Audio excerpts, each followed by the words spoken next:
আমি কিটা দেখতাম।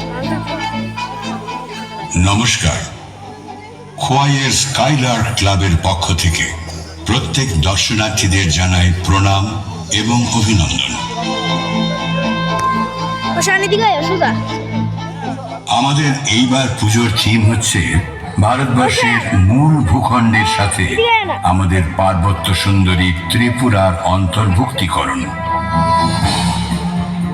ভারতের জাতীয় আন্দোলনে সারা দেশ যখন স্বাধীনতার জোয়ারে ভাসছে, তখন 1947 সালের 28শে এপ্রিল ত্রিপুরার মহারাজ বীর বিক্রম কিশোর মাণিক্য বাহাদুর ত্রিপুরাকে ভারতবর্ষের মূল ভূখণ্ডের সাথে অন্তর্ভুক্ত করার সিদ্ধান্ত নেন।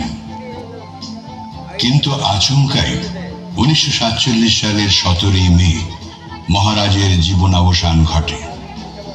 যুবরাজ কিরিট বিক্রম দেববর্মন বয়সে অনেক ছোট হওয়ার কারণে মহারানী কাঞ্চনপ্রভা দেবী রাজভার নিজের হাতে নিয়ে নেন। তিনি আর বেশি দিন রাজত্ব সামলাতে পারেননি।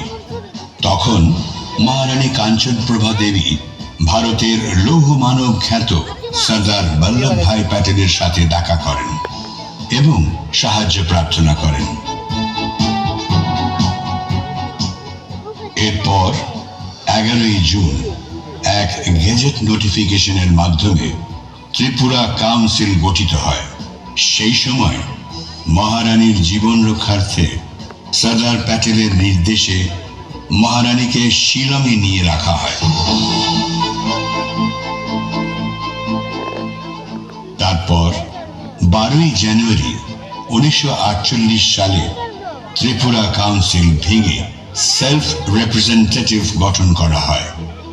এই কমিটি প্রায় 1 বছর কাল ধরে ত্রিপুরা শাসন করার পর সর্দার বল্লভভাই প্যাটেলের হাত ধরে মহারানী কাঞ্চনপ্রভা দেবী 1949 সালের 9 সেপ্টেম্বর মেজর ডকুমেন্টে হস্তাক্ষর করেন এবং পরবর্তীতে 15ই অক্টোবর 1949-এ ত্রিপুরার ভারতবর্ষের মূল ভূখণ্ডের সঙ্গে জড়িত হয়।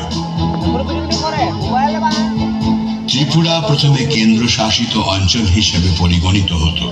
তারপর 1956 সালে একটি ইউনিয়ন টেরিটরি গঠিত হয়। তারও বেশ কয়েক বছর পর 1972 সালের 21শে জানুয়ারি ত্রিপুরা পূর্ণ রাজ্যের মর্যাদা পায়।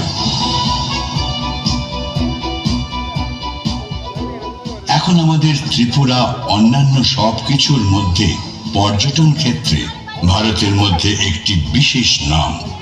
এখানকার মাতা ত্রিপুরেশ্বরী মায়ের মন্দির, সিপাহীজলা, গোমতী অভয়ারণ্য, নীরমহল, ছবিমুড়া, নারিকেলকুঞ্জ, উনকোটি, বনবেথি খোয়াই পর্যটকদের কাছে একটি বিশেষ নাম।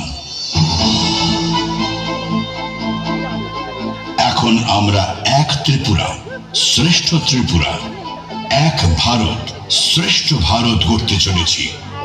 জয় হিন্দ।